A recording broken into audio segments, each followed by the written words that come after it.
नागपुर के उत्तर नागपुर इलाके से एक अनोखा विरोध प्रदर्शन सामने आया है।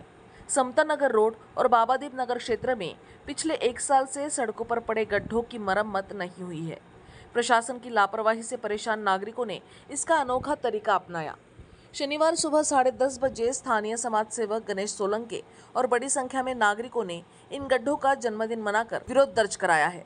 नागरिकों का आरोप है कि बार बार शिकायत के बावजूद प्रशासन ने कोई कार्रवाई नहीं की। बरसात में ये गड्ढे दुर्घटनाओं का कारण बन रहे हैं और लोगों की जान खतरे में डाल रहे हैं। गणेश सोलंके ने कहा कि गड्ढों का जन्मदिन एक प्रतीकात्मक आंदोलन है, जिसका उद्देश्य प्रशासन को जगाना और तुरंत सड़क मरम्मत कराना है। मेरा नाम गणेश सोलंके, मैं समाज सेवक हूँ। ये जो रास्ता है माननीय डॉक्टर नितिन जी राउत इनके निधि से ये हुआ था और इसको एक 1.5 साल पूरा हो रहा है रास्तों को, लेकिन ये रास्ते एक साल में ही अभी एक पूरा साल हो रहा है, क्योंकि ये खड्डे एक ही साल में गिर गए उसमें। और ये एक साल पूरा होने के उपलक्ष्य में हमने आज ये गड्ढों का जन्मदिन बनाया है।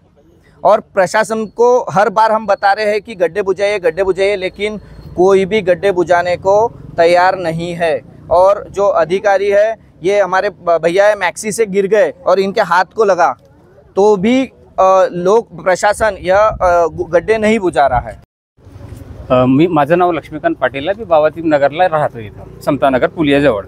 आमच्या वस्तीमध्ये 25 वर्षापासून रस्ता तयार नाही आहे आणि आम्ही चिखलामधून जाणं येणं करतो आणि प्रशासन आमच्याकडे दुर्लक्ष करत आहे। वारंवार सोळंके साहेबांनी कॉर्पोरेशनला आणि नगरसेवकांना विनंती केली, त्यामुळे तरी पण आमच्या वस्तीमध्ये काम हे अधुरं आहे आणि आम्हाला सार्वजनिक भरपूर त्रास होतो। हे साहेब आमच्या बाजूचे मॅक्सीनं पडले, त्यांच्या हाताला फ्रॅक्चर आलेला आहे आणि सरकार यांच्या पायाला फ्रॅक्चर झालेला आहे आणि आमच्याकडे हे सरकार असं दुर्लक्ष करते। आम्ही इथले टॅक्स पेई आहोत, सरकारला आम्ही टॅक्स पेड करतो, तरी पण आमच्याकडे दुर्लक्ष येते।